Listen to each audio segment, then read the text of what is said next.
World News in 5. News and developments making headlines around the world in 5 minutes.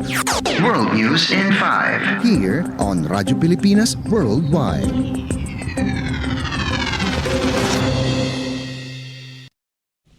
Good day.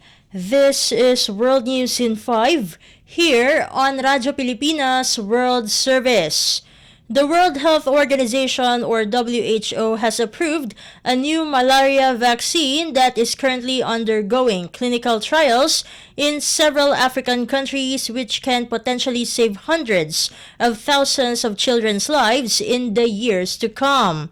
Known as R21, the new vaccine was developed by Britain's Oxford University along with the Serum Institute of India. Professor Azra Ghani, an infectious disease epidemiologist at the Imperial College London, said that R21 has the potential to protect children at risk and could avert up to a third of malaria deaths in children under 5 years old. WHO Director General Tedros Adhanom Ghebreyesus said the vaccine has reduced symptomatic cases of malaria by 75% in the 12 months following a 3-dose series of the vaccine. A fourth dose given a year after the third was shown to maintain protection. The new vaccine is already in use in Ghana and Burkina Faso and could be rolled out in African countries in the next few months. World News in 5. Here on Radyo Pilipinas Worldwide. In other news overseas, a Canadian official said that India has ordered Canada to remove 41 of its 62 diplomats in the country. The expulsion follows what Canadian Prime Minister Justin Trudeau called credible allegations of Indian involvement in the murder of Hardeep Singh Nijjar, an Indian expatriate living near the Canadian city of Vancouver, and India denies any wrongdoing.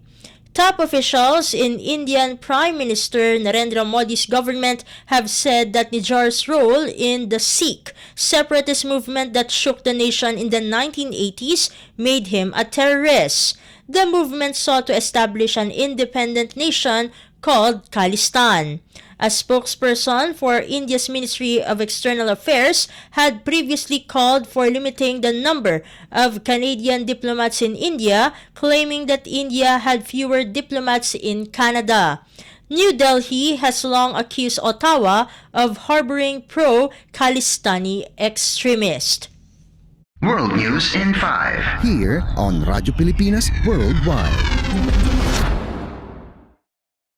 News from the Philippine Foreign Service Post, a 10-member delegation from the Philippine Space Agency, or PhilSA, led by its highest official, Director General Dr. Joel Joseph S. Marciano Jr., attended the 29th session of the Asia-Pacific Regional Space Agency Forum, or APR SAF 29 in Jakarta, organized by Indonesia's Badan Riset dan Inovasi Nasional, or BRIN, in collaboration with the Ministry of Education, Culture, Sports, Science, and Technology of Japan, or MEXT, and the Japan Aerospace Exploration Agency, or JAXA.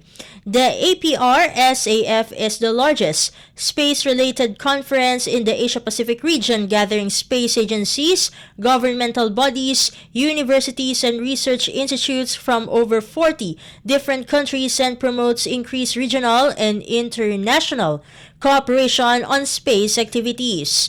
Philippine Ambassador to the Republic of Indonesia, Her Excellency Gina A. Hamoralin, attended the plenary session to witness the announcement of the Philippine hosting of the 31st APR-SAF meeting in 2025.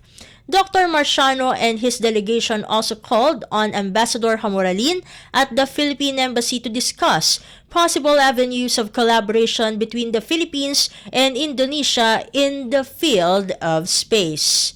World News in 5. Here on Radyo Pilipinas Worldwide. And And that concludes today's edition of World News in 5. For Radyo Pilipinas World Service, this has been Steph Vicente. Good day and stay safe, everyone. World News in 5. News and developments making headlines around the world in 5 minutes. World News in 5. Here on Radyo Pilipinas Worldwide.